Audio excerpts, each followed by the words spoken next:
Aum Nirguno Nishkriyo Nityo Nirvikalpo Niranjanaha Nirvikaro Nirakaro Nityamuktosmi Nirmalaha Nirgunaha, without attributes. Nishkriyaha, without actions. Nityaha, eternal. Nirvikalpaha, without desire and thought. Niranjanaha, without any dirt. Nirvikaraha, without any change. Nirakaraha, without form. Nityamuktaha, ever liberated. Asmi, I am. Nirmalaha, ever pure. I am without attributes and action, eternal, without desire and thought, free from impurity, changeless, formless, ever liberated, and pure. Namaste. So this verse jumps right to the transcendental point that we are not the intelligence, the mind, the body. We are not our ideas, our actions, our thoughts, our feelings, our moods, our intentions. We aren't any of that. Now, it's interesting that Zen, or actually in Chinese, Chan, comes right to this point from the very start. And this is the beauty of Zen, that it immediately rejects all identifications with the mind. And it's less of a philosophy, more of a practice. Zen sets up situations, this is the mode of teaching in Zen, where you have to transcend the mind. For example, koans. What is the sound of one hand clapping?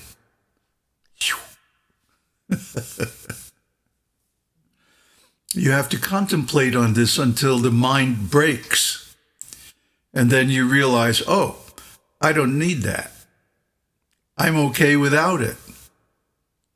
Because all of our conditioning in life, from, right out of the womb, is that we need this mind. We need identifications. We need designations. We need relationships. We need action. We need possessiveness. We need all this stuff. But actually, we don't need it. In fact, we're much better off without it. So really, the ideal state is to be able to set aside the mind, to have it there ready when you need it. Like for ordinary business, taking care of the world in various ways, taking care of the body and like that. It's not that we neglect the body. It's not that we want to destroy the mind. No. But we don't want to be identified with them. We don't want them to cover our actual nature. In other words, we don't want to let them become upadis. Upadi means some other thing which is laid on top of the real thing. Adi, Upa-adi. So upadis are a covering, a superimposition, a projection, an overlay, however you want to express it. Something that covers the real thing with an illusion. So, the illusions are so numerous, they're practically even beyond classification. And we're developing new ones all the time, like memes. Memes are supposedly self-propagating thoughts or gestalts, ways of looking at things that circulate throughout society and through the media and so on like that. But we don't need any of these things. All we need is to be conscious and to be consciousness. And that we are by nature. It's not like we have to try to become conscious. Consciousness happens. Then there's that beautiful Zen poem. I sit here doing nothing, and the spring comes and the grass grows all by itself. From Basho, a great Zen teacher. In other words, this Zen practice is not a form of doing. It's not a form of action. In fact, it's exactly the opposite. It's inaction, not doing, not thinking, non-identification, removing the upadis. That's what's going on under the surface. Because simply to do the Zen practice, sit there and look at a wall, invented by Bodhidharma, you would have to get rid of all these upadis, or you couldn't do the practice. You can't just sit there and look at a wall unless you also disidentify yourself with desires and thoughts and impulses and concepts and so many other things, features of the mind and intelligence. And like we said last time, the mind doesn't really exist as a separate object. It's really just a combination of thoughts. Thoughts are the real thing. Well, as real as the mind gets. Because it's all software. So if you start thinking of it as software, then you can extend the analogy that the mind also has an operating system. It also has what are called daemons, which means a software program that runs automatically in the background. And when it's called for, when it's appropriate, it comes up and executes. So we talked about the mula pariyaya, the root sequence of the mind, which is identification with the various impressions and perceptions that come in through the senses. And then, there's more. There's papancha, which is literally a waterfall.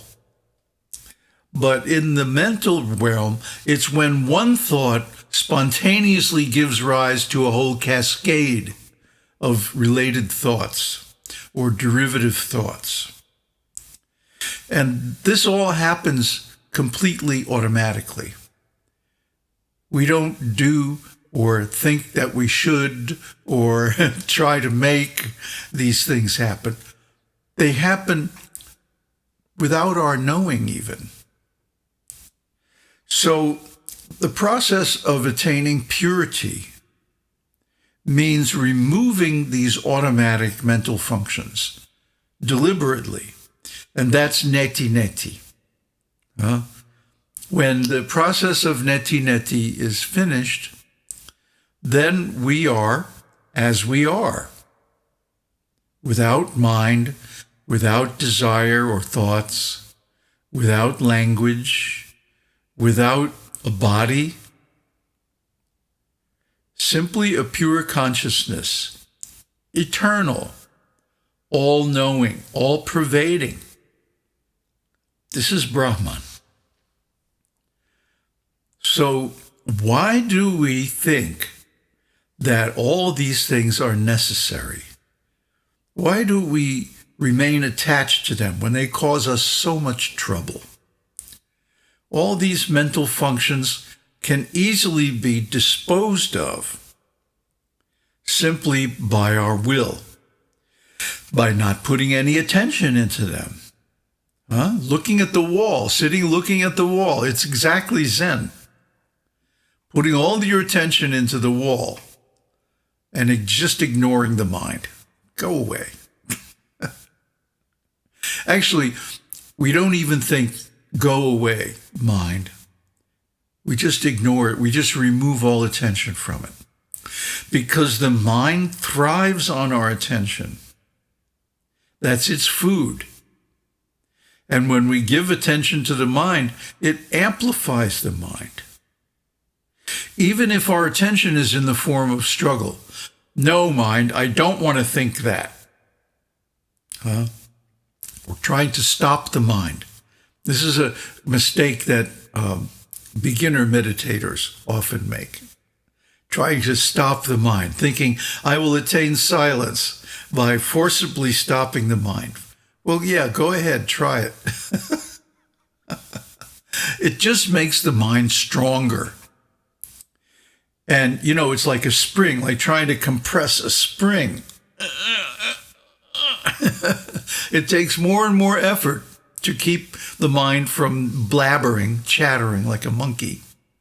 And then as soon as you stop the effort and go off and do something else, boing, it springs out of there like, gangbusters, and it just takes over your whole consciousness. Well, I think that, and on and on and on. No, the best way to stop the mind is to simply direct your attention somewhere else. Mantras are good. Staring at the wall is good. These are all proven techniques. And they've been used for millennia to attain this mindless state. We used to have a joke back when I was a hippie musician, and I was in a band with these guys from Oklahoma.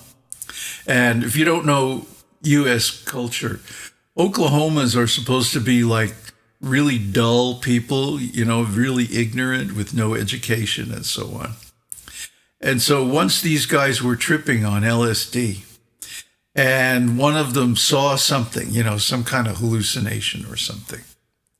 And the other one said to him, "Don't worry, man. It's just your imaginary mind." In other words, you're so dumb, you don't even have a mind. You have to imagine that you have a mind.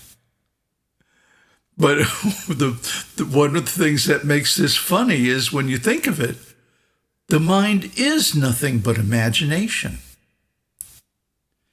We call it into existence by creating these illusions, these dreams. That's why svapna consciousness is both dreams and thoughts, because they're the same stuff, and they appear in the same way. It's just that dreams happen automatically, and when we're, so-called awake in the dream of external consciousness, we can call forth thoughts from the mind by our will, by our intention. We can remember things. Or these memories may just pop up on their own. When they do, it's very annoying because it comes between you and whatever you're trying to do in reality, so-called reality. You see, the external world is also a dream because it's temporary. When your consciousness changes from Jagrat to Svapna, the external world disappears. That proves that it's not real, or it would continue to exist even in your dream. But instead, you're in the dream world with all these dream people. And then when you go into Sushupti, the whole thing disappears. This is no mind. This is Zen. This is Brahman. Aum Tat Sat. Aum Shakti Om. Aum Namah Shivaya.